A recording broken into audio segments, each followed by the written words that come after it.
பெரும்பாலும் எல்லாருக்கும் வரக்கூடியது தானே அப்படின்னு சொல்ல முடியும். ஆனால் குரட்டை அப்படின்றதுக்கு பின்னாடி ஒரு வியாதி இருக்குது, அதுவும் நம்ம நிச்சயமாக கவனிக்கப்படக்கூடிய ஒரு வியாதியாக இருக்குது அப்படின்னு மருத்துவர்கள் தரப்பில் சொல்லப்படுது. இதற்காக நுரையீரல் சிறப்பு சிகிச்சை மருத்துவர்கள்கிட்ட பேச வேண்டியது இருக்குது. தற்போது நம்ம கூட டாக்டர் காமாட்சி நினைவு மருத்துவமனையின் கன்சல்டன்ட் பல்மனாலஜிஸ்டான டாக்டர் அவினாஷ் இருக்காங்க. பேசலாம். வணக்கம் டாக்டர். பொதுவாக இந்த மாதிரியான தூங்கும்போது மூச்சு தடைப்படுதல் அப்படின்றது நடக்குது இல்லையா, அது வந்து எவ்வளவு காமன்?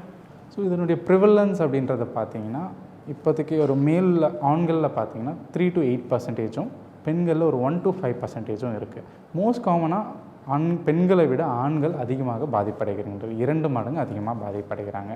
பட் இதனுடைய ப்ரிடாமினன்ட் சிம்டம்ஸ் குரட்டை, நம்ம சொன்னபடி. பட் எனக்கு குரட்டை இருக்குது, இதை நாங்கள் செக் பண்ணிக்கணும் அப்படின்ற மாதிரி யாரும் வர்றதில்லை. ஸோ இதனுடைய காம்ப்ளிகேஷன்ஸ் அதை டெவலப் ஆகி அதை கண்ட்ரோலே பண்ண முடியாத, like uncontrol sugars, BP and risk ஃபேக்டர்ஸே இல்லாமல் ஒரு யங் ஏஜில் ஹார்ட் அட்டாக்ஸ் வர்றது, இல்லைனா ஸ்ட்ரோக்ஸ் வர்றது, அந்த மாதிரி வந்து அதுக்கப்புறம் ரெட்ரோஸ்பெக்டிவாக பின்னாடி பார்க்கும்போது இவங்களுக்கு ஸ்லீப் ஆப்னியா இருந்திருக்கலாம், அது டயக்னோஸ் பண்ணணும் அப்படின்ற அளவுக்கு தான் நம்ம இப்போ ஓரளவுக்கு டயக்னோஸ் பண்ணுறோம். மெயினான இது அன்அவேர்னஸ் இருக்கிறதுனால தான் இந்த மாதிரியானது நடக்குது.